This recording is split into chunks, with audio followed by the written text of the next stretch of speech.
Well, I think if we all make the effort, and we shouldn't think of it as an effort, it's a responsibility to make Scotland a welcoming, inclusive place. But if we all do that, then we start from the premise of valuing people as human beings, as valuing them for who they are.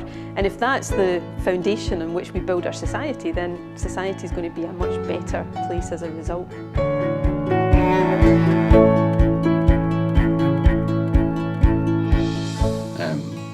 I think you're an everyday hero as well. Oh, thanks. So I'm Ben. It's good.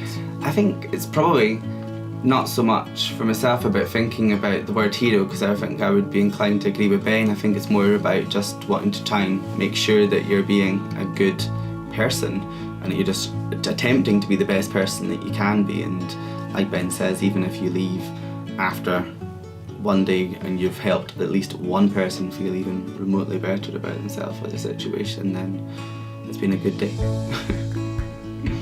A lot of people find it really difficult to kind of accept that they're a role model, because it's that very British thing of, how can I possibly be a role model? I'm not a role model. But I think the nature of what we do, we're not trailblazers, but we do great things, and we are people to be looked up to because we're seen, we're visible.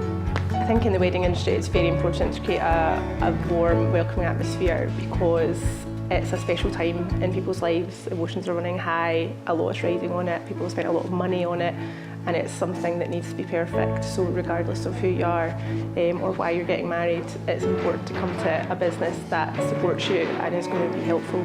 It's been proven time and time again in different organisations. If you have a repeat of the same type of character in your organisation, so the classic term is always, as I said before, male pull style.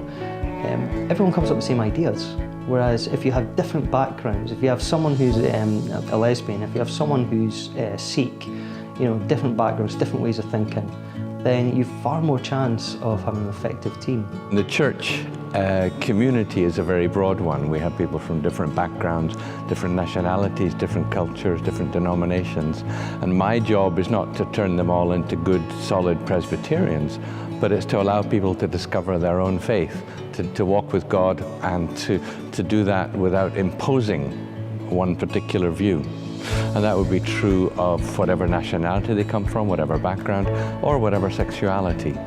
But I think the important thing is modelling your values as a head teacher to the rest of the staff, and making sure that the staff have a shared understanding, and the children in the school have a shared understanding of the values that are important to the school and important to our authority. Aside from being inclusive, it's just really helpful for young people if I'm really open and honest about who I am, so that they know that we're all in this together.